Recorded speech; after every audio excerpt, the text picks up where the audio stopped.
Hello, everybody. Welcome to another Next Level Love Story.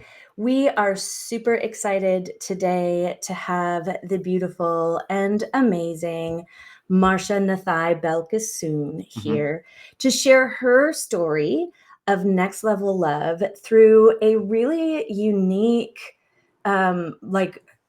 life unfolding, an unexpected one, a really powerful one. So I can't wait to get into your story, Marcia. But before we do, let me introduce you to our audience. So Dr. Marcia Nathai-Balkissoon and her husband Sean recently celebrated 25 years of marriage. I know, that's so amazing. Huge. And while they identified as having a next level love, they still see their marriage as a work in progress, which I think makes a lot of sense. Yep, I think we all do. Right? Yep. And they're constantly adapting their goals and approaches to suit the changes and challenges in their lives. They're parents of a 17-year-old young man and a 12-year-old special needs girl. Sean is a secondary school teacher, and Marcia is a university lecturer and became a special needs parent coach almost a decade after their baby daughter became brain injured and bedridden. Marcia's book, Lighting the Path, supports parents with challenges including isolation, structuring interventions, caring for siblings of special needs children, planning for the long-term future, deepening love and familiar relationships, and building a revised, audacious vision following a child's injury or special needs diagnosis. We'll share all the links to get your copy of her book, to get connected with Marcia later in the end and in the comments. But right now, welcome, Marcia. Tell us about your love story and what makes this marriage, even though it's still a work in progress, even though you're still adapting and changing, like next level for you. First of all, thank you so much for having me on. Of course. It sounds to me to hear you say that my relationship is a next level love, because it's so run-of-the-mill for me. It's been around for 31 years, 25 of them married. And so you get accustomed to what you live. Yeah. And you don't expect anybody to tell you, oh, this is something of excellence, or this is something that needs to be shared. Sure. So I'm adjusting to having that label, but it really does feel like a wonderful label to accept. How did my love start? It started with my husband's ability to see me as I had never been seen before. Oh, beautiful. It was magical for me because I did not know how hurt I was until he listened. And that made him special and has kept him really, really special for 31 years. Yeah. So he actually was my university neighbor. I was renting an apartment. He was renting the apartment next door. So a bunch of girls in mine, a bunch of guys in his. And we would meet to play cards and just to socialize and, just be friends. And that friendship grew into such a supportive thing. There was nothing more, at least on my mind, than being friends with Sean. But I felt so safe with him. And I didn't realize that I had never felt that way with somebody else. I had lots of friends, and especially lots of male friends, because I had gone to a boys' school for the 2 years before university. Okay. So there were like 8 girls. That's it. Yeah. Wow. And then I was in an engineering program in university, so it was a minimal number of girls. Yeah. So I had 99% boys as friends, but the friendship was friendship. And this friendship, I suddenly had somebody who didn't just want to joke around, but who wanted to hear my story. And who would say, hey, Marsh, you look stressed today. Want to talk about it? That's such a gift, isn't it? That It, like curiosity, that listening, that genuine care and concern for your that's it. well-being. This person would observe me. And I Yeah. didn't have to come and say, I'm not feeling well today. He sussed out Mhm. where, and it came from a genuine place of wanting to know how I was doing without me pushing. That's an Mhm. amazing, amazing gift. Yes. Um, and I found myself opening up and telling him things that I had never told anybody. And I was 18 years old Mm. and had never even talked about sexual abuse that I had suffered and things like that. And this person that I had known for only, what, 2 months, I was Mm. telling. Wow. Yeah, that I mean, So, that says something about the level of safety Yeah, and that you connection. really felt with Sean. yeah. So it Mhm. is. I talked about not just that, certainly that came later Sure. on, Right. but that's just the indicator of how safe this Yes. person made me feel. Yes. And he never pushed for more than I was willing to open up about, but he made you know when you need somebody, I'm here. Mhm. Amazing. Mhm. What also really gave me joy was my husband is a small person. When we got married, he was 103 pounds. He's little. Mhm. He's just like about an inch shorter than me, so not so much shorter than me, but Yes. very, very slim. And my father was 6 foot and huge, a big muscle, big shoulders, doing hard work kind of guy. And my father would come and stand behind him because they had never met. They figured out, maybe before I figured out, that we had an affinity. Yeah. So they'd visit, and when they came to visit me, I'd say, come say hello to Sean. Not come say hello to all the boys, right? Uh-huh. Come Uh-huh. say hello to Sean. And my father would stand behind Sean and he'd fold his arms like this. Um, Big brown arms, right? Dark brown. And he stands there. And Sean is this light colored boy. And you'd see Sean getting red and it goes up there.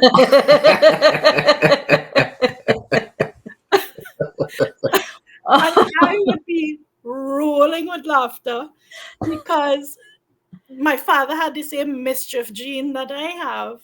Oh, I love that. And so he loved just harassing Sean constantly. They got very, very, very close. And Mm. my dad died 16 years ago, but it was such a beautiful, beautiful relationship. Mhm. And after he died, I would see 50% of Sean's behaviors remind me of dad. No. That's cool. And that includes the Really irritating ones. sweet. But it also includes the really heartwarming ones, the ones that show that he cares about people. That's so great. And the stale humor, which I actually like, but sometimes I'll just look at him and say, "That's a joke. You want me to laugh?" I know it's funny, but it's fun to just pretend that I don't get the joke. Yeah, I do that with the kids. So I think we enjoy pulling each other's Mm. um, strings a Yeah. little bit. Yeah, That's I mean, cool. if I could just jump in, I think that what you're speaking to, the playfulness, The fun and play, yeah. is so huge and often missing from the conversations about what creates a really happy, healthy relationship. Yeah. But it is, and it's both what creates it and what sustains it. Yeah. To be able to play, to be able to laugh, to be able to, Sprinkle some mischief in there. Yeah. So I I mean, think that's just such lovely, heartwarming stories. there's also limits to it, right? Because Of course. sometimes we like to push buttons, and it is from this mischievous place. But Mhm. then somebody says, "Okay, I've had enough. Stop now," and you Mhm. keep pushing, and it turns into Mhm. I get ticked off, right? Sure. Yeah. So it's something I'm learning to deal with because I realize that as stress came in when Emmy got brain injured, irritability changes when life stresses changes. Yes. Yes. So what I might have been able to laugh off, now I tend to get irritated sooner. Yeah. You have Um, less capacity when there's more stress in your life. I think so, and less sleep in your life too, right? It brings on more irritability. Mhm. And understanding that about myself, and it's only a recent thing I've started to see and recognize. So I've seen it, but I didn't understand it, and I've Yeah. been, worrying over it and trying to make sense of it for a while. And I realized, I'll be like, okay, stop now, and he'll just keep poking. I'm like, "Urgh!" Green, you're getting like Hulk. Mhm. And I feel bad after. If I blow up, I'll feel bad because he's not doing it for a bad reason. Yeah. Mhm. Right? So we have to learn to adjust, both him and me. Mhm. But I think it has to start with me because it's how I communicate it. Sure. It's me sitting down and saying, because I've never explained it. I'm now saying it to you, but I haven't said it to him yet. So That's beautiful awareness and growth. let's chat. This is how I feel. This is what happens, and I understand that you don't mean it, but here's how it affects me. And could you work with me on this? Could we adjust a little bit? Yeah. Well, I want to just like name, Marcia, that this is such a beautiful and real and authentic example of how we continue to grow and expand in our relationships, right? Like that you're noticing that there's this dynamic that's happening between you and Sean, and it's not working for you the way that it maybe used to. And it would be so easy to just like get frustrated with him because you're saying stop and he's not stopping. So like, why isn't he stopping? But what you're doing and what we love and is so resonant with what we help couples to do is like you're bringing it back to what you can do to help. And what you can do to help is like, it starts with me. I need to sit down and have a conversation, let him know what I'm noticing, what I'm becoming aware of, so that we can work together and both shift the dynamic. Yeah. And that's so powerful. Well, and I think the other thing is that you're not making up a negative story about it either, right? Yeah. You're recognizing that like this is his way. You're giving him the benefit of the doubt. Yeah. You're, assuming that he has positive, like loving intent behind it, right? This is just like who he is. I know this, yeah. Yeah, and I think that helps as well, right? Rather than like getting frustrated at who he is, right? You get the frustration just comes with like the what he's doing, right?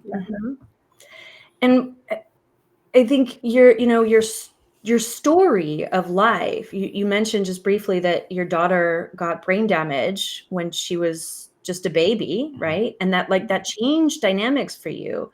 And in your introduction, you named the way that you and Sean have to keep adjusting to the changes in life. And I think that like that part of your story is really quite important and profound because you don't have to have a trauma or a major life change like that to have life change on you, right? That's something that all couples do. So I'd love if you could speak to like what you and Sean have been able to do in your relationship, how you've managed to keep adjusting to those changes. So I'm sure it must have like turned your world upside down to suddenly have a special needs kiddo in your life. Yeah. So Em was born. Emma is our second child. We had Brian 5 years before Em. Okay. And we were very, very playful, hands-on parents with Brian, a lot of time and energy. And when Em was born, we hadn't known from ultrasound or pre-birth testing that any problem existed. But when she was born, she had 4 problems in her heart. It was something called tetralogy of Fallot. Okay. And we were told this is a moderate hole in the heart with other complications. In other countries, they could repair this, but not here. You all will have to wait until she becomes critical And Oh. when she becomes critical, you'll have to rush her for immediate surgery to another country. Oh my gosh. That's So, the option? so that's it. So we And, waited. and you're in Trinidad? We are in Trinidad and Tobago, which is the last country in the chain of islands of the Caribbean, Wow. just above Venezuela. And we have pretty good infrastructure for healthcare, etc. But for pediatric cardiology, it's a little more complex. Sure. And so, no, they weren't sure that they could do it. We did try for those months while we waited and while things got worse. Oh my We gosh. tried really hard to find people locally. They weren't able to read the scans because it was so tiny, those blood vessels, etc., to interpret. Yeah. How old was she? So she was 8 months old 8 months. when Jeez. she was crying one afternoon, and within a minute I was at her side. So I must have gone to wash hands or something and come to see her. Mhm. And she was clammy and cold already. She hadn't passed out or anything, but she had gone white. She had lost her pinkness, Oh. and she had gotten clammy and cold. And we didn't understand why. I picked her up and settled her down, and everything was okay. But the very next day, we happened to have the pediatric cardiology appointment, so that's great. Thank goodness. And the doctor said, we've reached the point. Now she's at risk for stroke and seizure. You need surgery immediately. This is open heart surgery now. Wow. By the next week, we had gotten a place in Miami to say, yes, if you pay up front, you can come. So the very next day, they had said yes. The very next week, we had paid, and I was up there with them. Sean had to come a further week later because he had to get leave from work, or he would have been considered as abandoning his job. Mm. So I got the pre-test done in the week I was there. And then he came up. We went into the surgery. Surgery went well. And M was actually breathing above the ventilator by that evening. So within 4 hours of coming out at 5 p.m., she was breathing over the ventilator. Your daughter is actually not needing the ventilator to breathe. She's recovering very, very well. Mhm. And we choose to take the tube out. So I remember the nurse saying, well, shouldn't you wait until morning to do this when we have a full complement of healthcare doctors, etc.? And the doctor said, well, the sooner we take the tube out, the better the chances of recovery for M. So we're going to do it now. So at 10 p.m., they extubated her, pulled the tube out of her throat. And somehow, while doing that, the doctor dislodged the tube from her heart. And Sean and I, well, we had learned to read everything. And we sat there and we saw this box with the drain line connected, filling up with blood. Oh. And I was like, Sean, something's wrong. So we went to the nurse and we said, this is filling up too fast. And she said, actually, you're right. It shouldn't be filling that fast. And then all the alarms went off because M had flatlined. She had lost all the blood and she had passed away, basically. Oh my gosh. So all the alarms went off. All the doctors just rushed in and they cracked open her heart, her chest, and they put their hands on her heart and they started to pump just to try to restart her heart. They put us out of the room. We sat on the tile and we looked while they were doing their thing. Wow. And 20 minutes passed and she didn't come back. I remember Sean and I just held hands and we said, well, the only thing we could do is to pray. And we were like, dear God, just give us back our child. That's it. I didn't know what else to say, but that was the only thing I could think. And the moment that was said, the machine started. And she came back. But I said a prayer, praying for my child to come back as she had been. She came back seizing. She came back vegetative. And it was a long road. 2 weeks after she came back, she had been suppressed. Her whole nervous system had been suppressed with more and more drugs to stop the seizures. and they were waiting for her organs to shut down. That didn't happen. So 2 weeks later, they said, yes, we'll do an MRI of her brain now, because all the other organs didn't shut down. She didn't die for those failings. So let's see what's going on with her brain, because she's still in this coma kind of state. And where an MRI should be gray, hers was white. Wow. And so they said, you know why this is, else have died. So diagnosis, your daughter is severely brain injured. She's vegetative. Prognosis, she will remain a log in a bed for her whole life. She won't recover. Wow. At that point, we knew what they had told us. She's lost all her senses. She can't suck or swallow. And our advice is to withhold food and let her go. And when we didn't do that, they said, okay, fine. If you're not doing that, our advice is to put her in a home, because your life will be very uncomfortable and your daughter is not going to amount to anything. She won't be able to do anything. And she's complex, and so she needs care.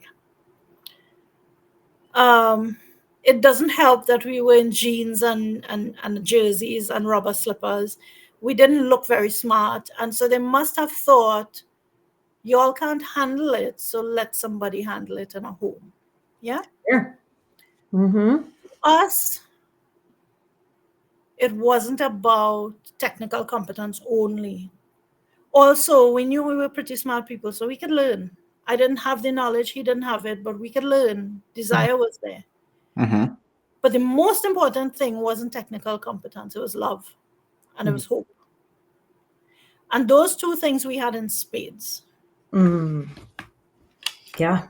What really helped was when they started giving us the statistics. You know, your daughter will not, the stats are 0.01% will ever get beyond this. I was like, oh, so we have a chance. Exactly. Challenge accepted. Yeah. No, do not tell me what not to do. Mm-hmm.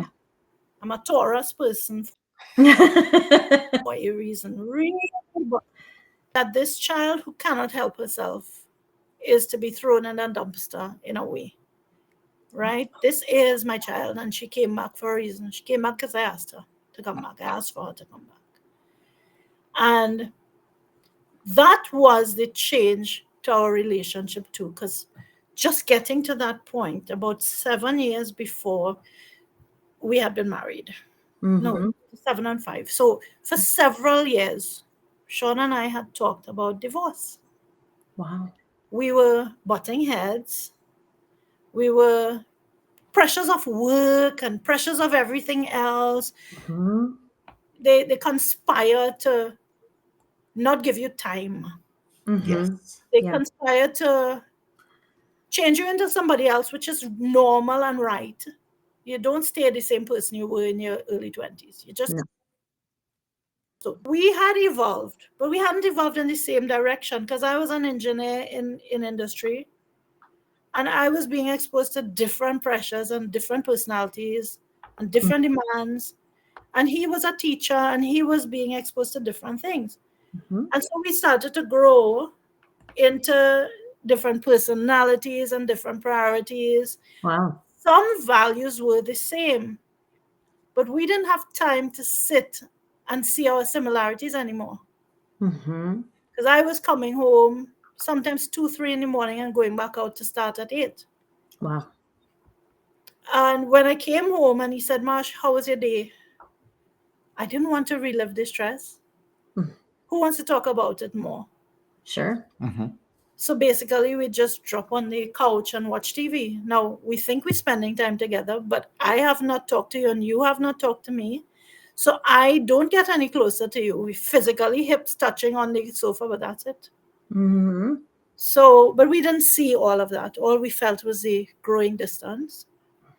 All we saw was that we were more irritable with each other. And I was being bullied at work by some people, and we wouldn't even get into the whys and so on. But then that comes home and you live with that stress all the time. Yeah. And who do you take your stresses out on but the person you feel safe with? Yep. And that poor, gentle fella was the one that I would show the sharp teeth to, right? Mm-hmm. And very, very rarely he'd say, Marcia, I can't handle this anymore. This is not, you shouldn't be doing this to me. Mm. And now my choice is to really listen and try to internalize that and change. But the automatic thing is to be defensive and say, don't talk to me like that and don't accuse me of this, because luckily with time I've seen and I've learned a lot of it was me. Mm. A lot of it was me. Mm-hmm. Shawnee isn't blameless. In a relationship, people aren't blameless. Yep, of course. But I could sit there and spout how much I wanted him to change. But me doing that change is not a thing. Mm-hmm. The only person I have control over is me. Yes. Yeah. So in a sense, losing M and being thrown into like hitting rock bottom, Mm-hmm. this is something I couldn't imagine. It was nothing like what we imagined our life would be. And the minute Emmy became so massively hurt, Mm-hmm. we had a helpless child that we also had to find ways to smile for. And even if 2 minutes after she had been diagnosed as severely brain injured and vegetative and everything, I had to put on a smile and go dance with him. You have to, right? Because I can't. Yeah.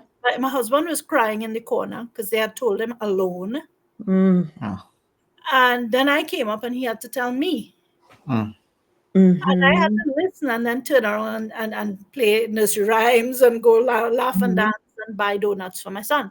Mm-hmm. So it's like living two versions of yourself at the same time. I have to be happy. Everything is great, son, mommy.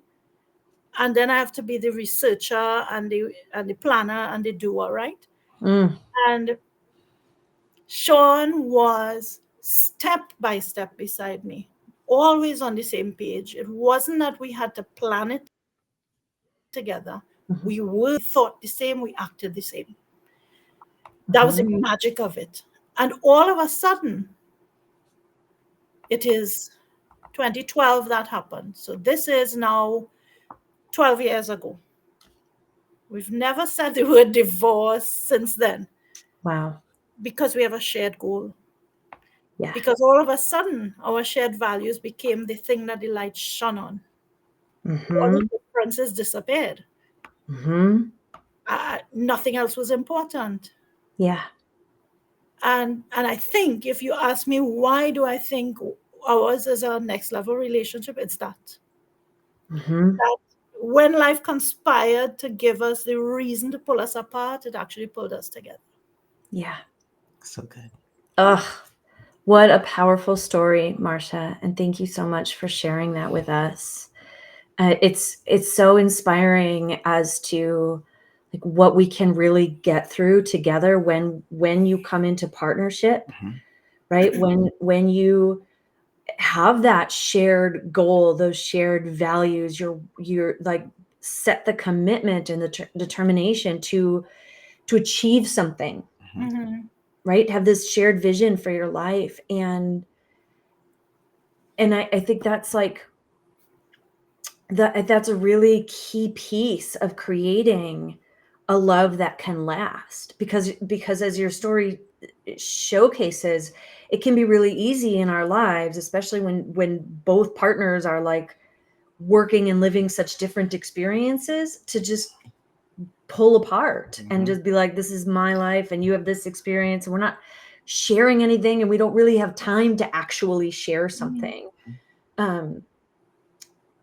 But then when you recognize like, and what we're trying to share, what we're trying to create is this. And for you and Sean, it was like, we need to come together for our kids. We need to help Em, because she deserves love and hope. She needs both of you, right? She does. And it like you were able to let all the other stuff go and be a united front on that. And that is just so beautiful. Absolutely. Yeah. What would you say if you had any piece of advice for other couples who are struggling with an unexpected change in their life? What would you I say for their relationship? We've been through some other big changes, things like I've been laid off. Mm. Actually, I've been laid off and lost my dad, who was my biggest supporter, all in the space of 2 days. Oh. That happened one weekend. And my son was one, which was lots of pressures. Yeah. So when big pressures come in our life, when big change comes in our life, especially if it's change that we couldn't predict, Mm-hmm. that often puts a magnifying glass on the pressures that you already have in your relationship. Mm-hmm. Partly because your own resilience has been tested. You've already had your resilience threads, fraying. And then this thing comes and it's like shining the sun through the magnifying glass, and it starts to burn at those. So you start to trip off more, you start to lose your temper more, you're not sleeping as well, you're worrying all the time, you're thinking about all the negative things that have happened, and you're predicting that more negatives will happen in the future, right? Which is your negativity bias. And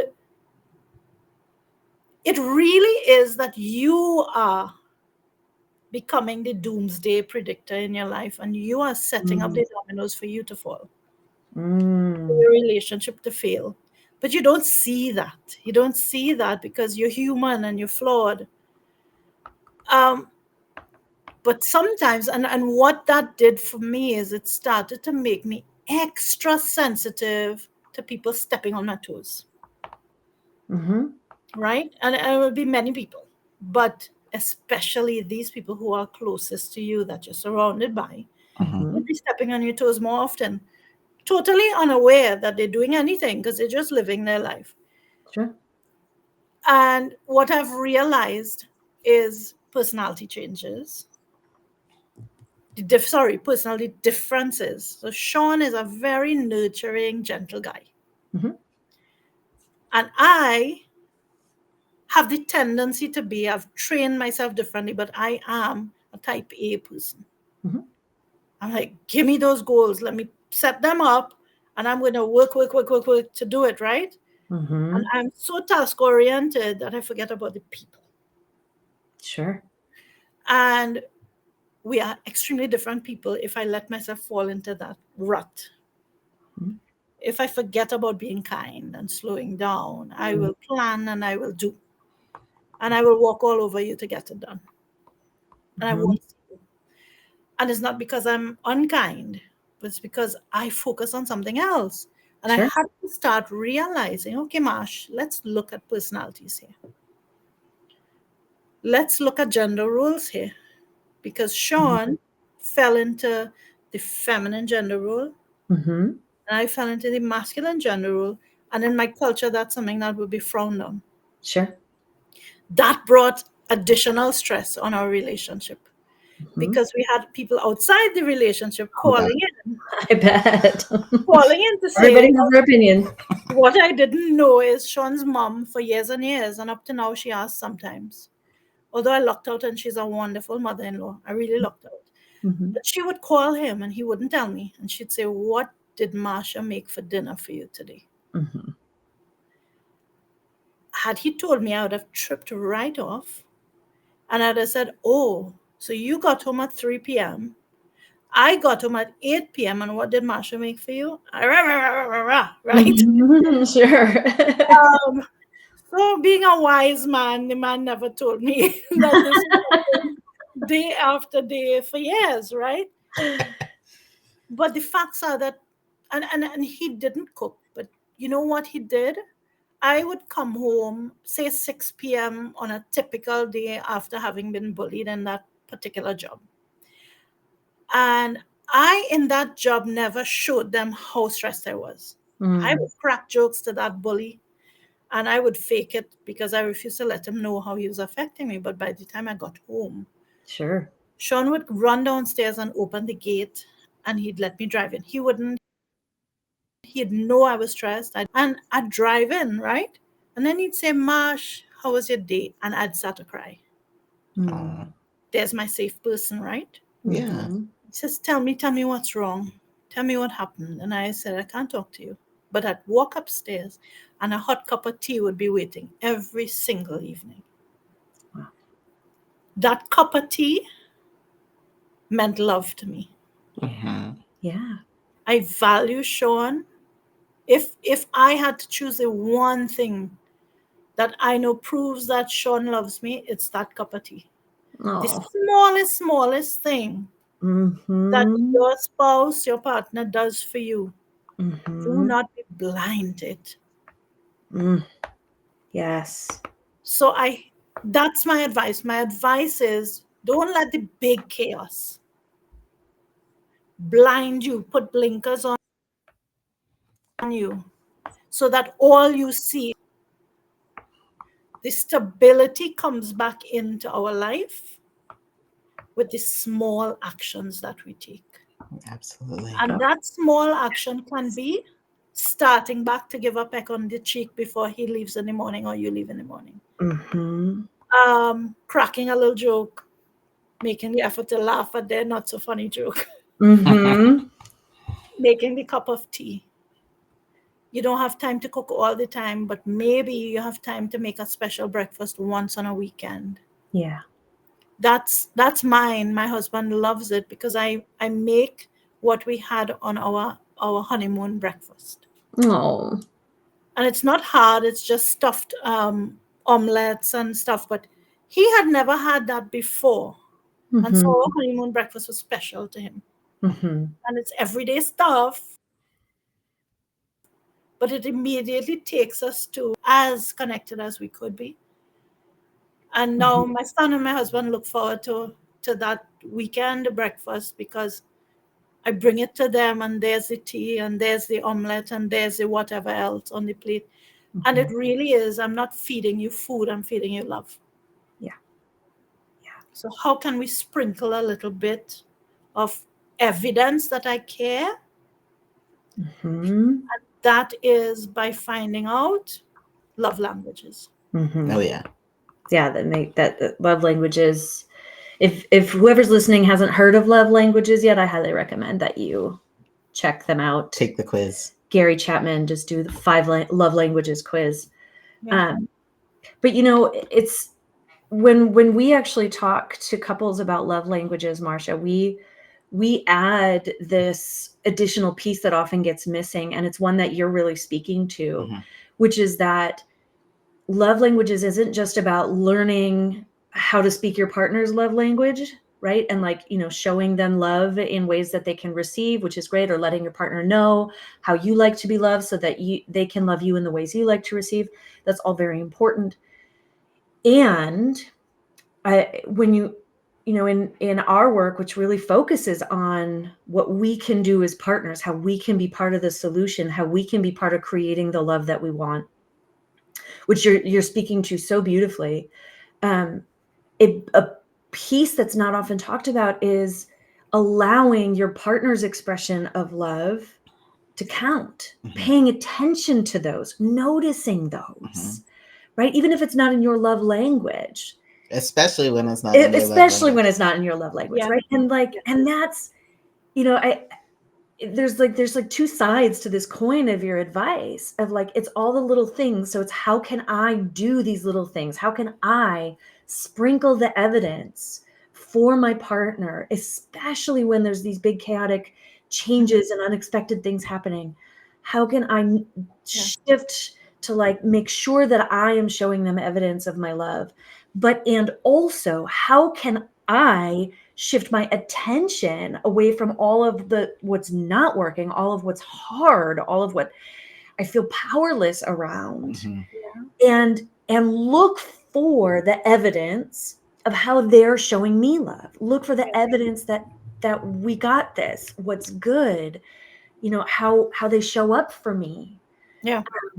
Because it can be really easy, I think, especially in these painful chapters of our life, to feel like a little cup of tea, what's that even supposed to do? How's that supposed to fix my stress? How's that supposed to get rid of the bullying that's happening at work? How is How is you asking me about my day supposed to do anything about the fact that our daughter is at risk of being vegetative her whole life?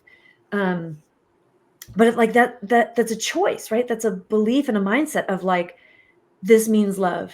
This means you care. This means we've got this. Mhm. And that's so, Receiving it and making it count. yeah, that's so like such a gift of love to your partner to be able to receive their love and let it count like that. And you're right. It sustains you. It like keeps love in the tank when life is draining so much of it.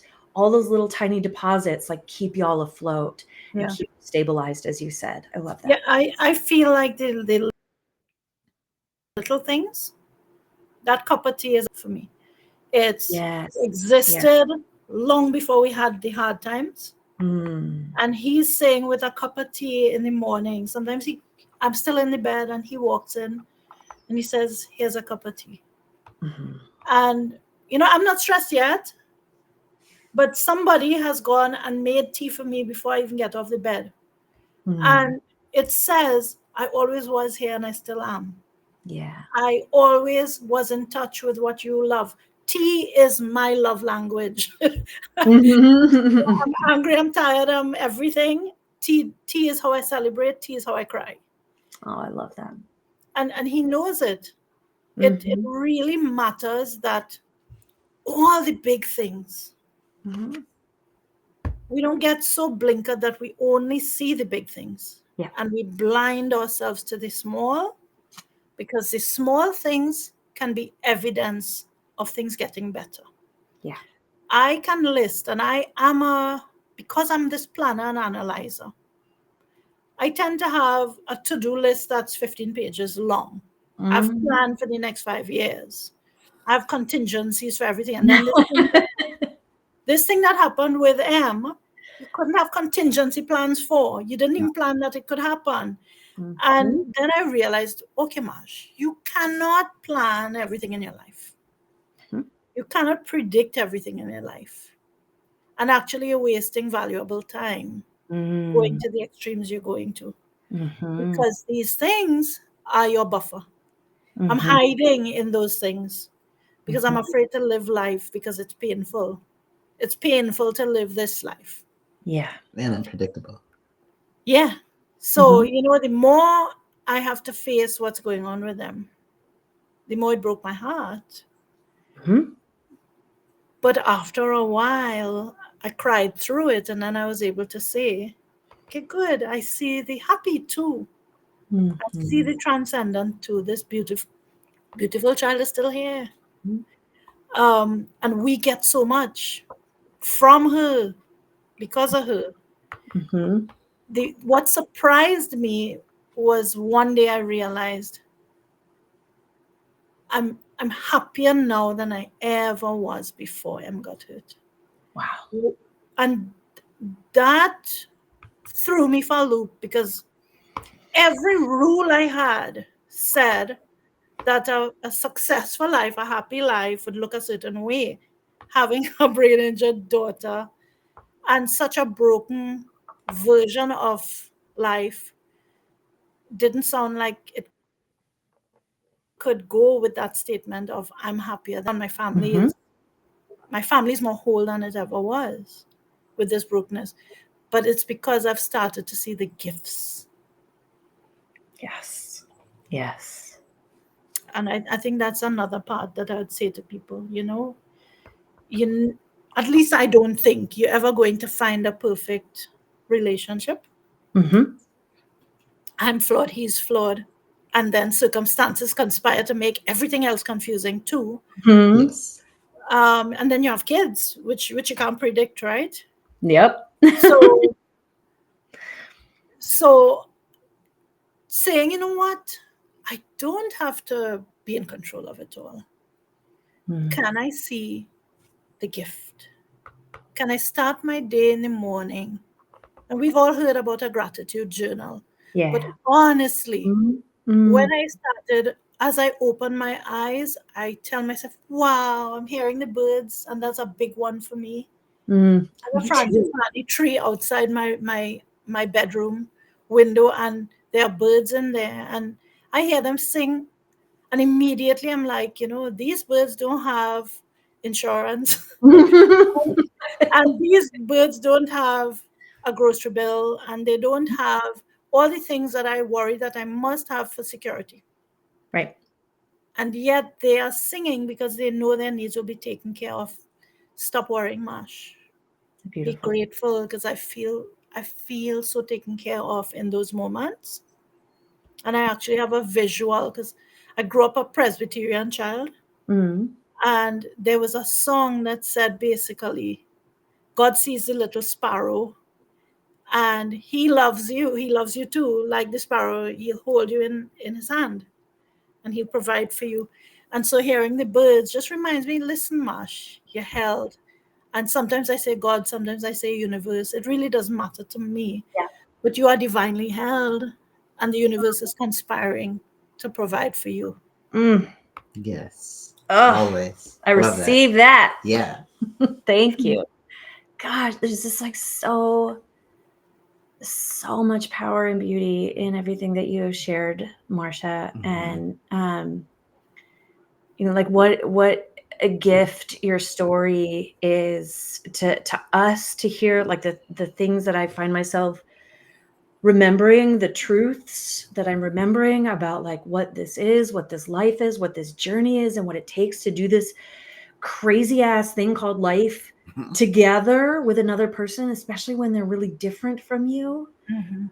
um and it's so possible, and it's so fulfilling, and it's so rewarding when you figure out how to do that with someone who like really wants to do it with you, despite all the differences, despite all the Yeah. hardships. Like um and that doesn't make it easy, just the wanting, right? That doesn't make Yeah. it easy. There's still constant growing, there's still constant adjusting, there's still irritation, and recognizing like, oh, here's a new thing I need to have a conversation about so we Yeah. can make this a little better. Here's our growing edge.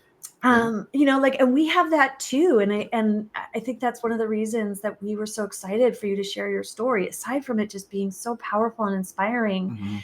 it's also, as you said it, like for you, it feels run of the mill, but the truth is that like, it's not, it's this example of what it really can look like, Mhm.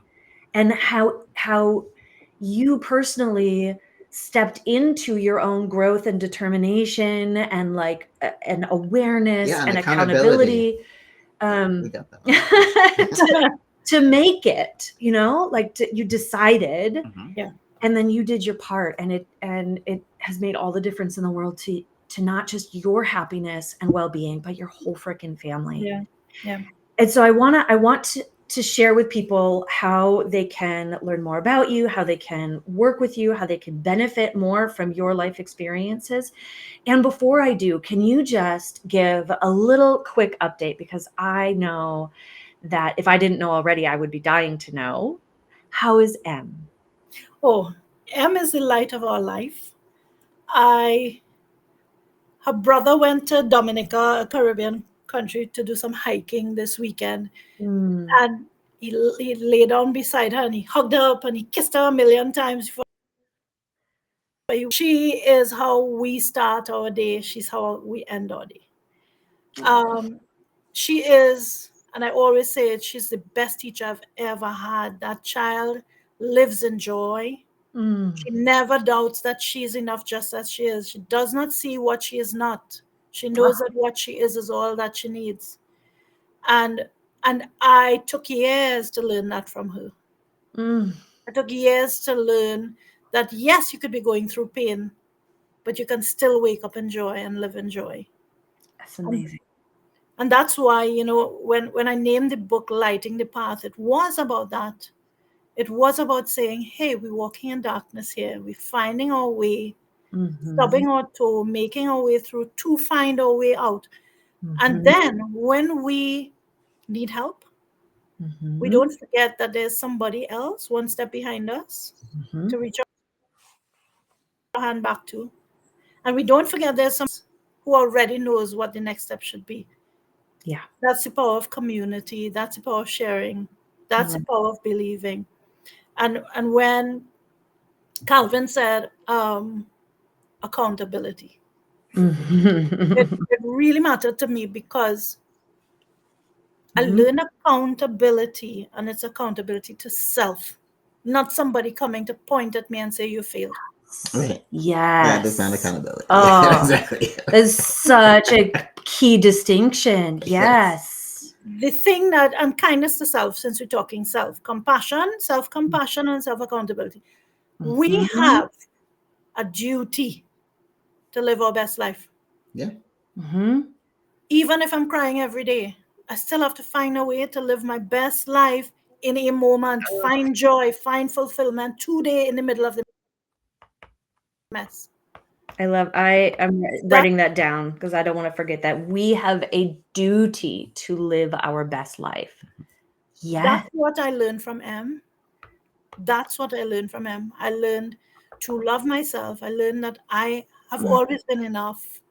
I learned that I can conspire to live in joy and fulfillment. And I just suck away 5 minutes for it. Because I 5 see minutes, right? That's all it doesn't take that much, right? It's not. It doesn't have to start, and we can grow from there. Because I used to say I need 2 hours to really live this, and I need a vacation of X time, and all of that disappeared, right? And it will never come back. But so what? It's a new formulation of it that I need to find to fit my life. Yeah.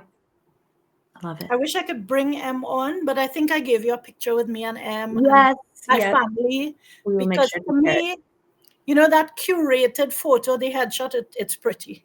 But it's not me. I think you see me in the picture with my child and the picture with my family. And that's the one that counts to me. Yeah. Yeah. Oh, wow. Well, thank you. So I'm going to put, if I can find chat. I don't know where chat is. Honey, help me where chat is. It's not going to work now. Oh, it's not going to work right now. Okay. We will make sure that the links to your book, you have a free Facebook group. I do, because that's what special needs and overwhelmed people need. Community. Yeah, that community. Yes. And you have your own podcast that supports special needs, like parents of special needs kids. Yeah. And it's a complicated name. It's the Special Needs Parent Podcast. Because the parents have the special need, really. It's for the parents, because we need to fill up. So we are present for our children. Yes. Exactly. Yes. Fill your cup. So the Special Needs Parents Podcast. Yes. And what's the name of your Facebook group? If people want to just Lighting the Path, and the book is also Lighting the Path. Lighting the Path. Oh, beautiful. Okay. So please, if you are like connected to Marcia the way that we are, especially if you are a parent to someone with special needs, get in touch with this amazing human. She is living the way, she is lighting the way for others. And I mean, you certainly inspire us. Yes. I know that you are going to just continue to inspire the rest of the world. And we celebrate the relationship that you and Sean have together, because it's clear that it fills both of your cups. It helps each of you live more of your purpose, and it feeds your family. Yeah. Right. And so your kids' lives are changed, in addition to like the lives of all the other people that you touch in this world. It's incredible. And I can only imagine, what a different path it would look like if your relationship crumbled in response to this stress, because it was like right there on that edge, and it could have tipped the other way, but it didn't. And because it didn't, you all are just like doing such beautiful and amazing things. So we thank you so much. Thank you so much. Yes. Yes. So good. Marcia, we love you. We love your family. Yes. Please stay in touch. And We look forward to hearing more about all of the amazing things that you're doing in the world. And thank you again for being here. Thanks, Jenny and Calvin, and I wish you all the best for your relationship from Sean and I. Oh, thank you. Thank you.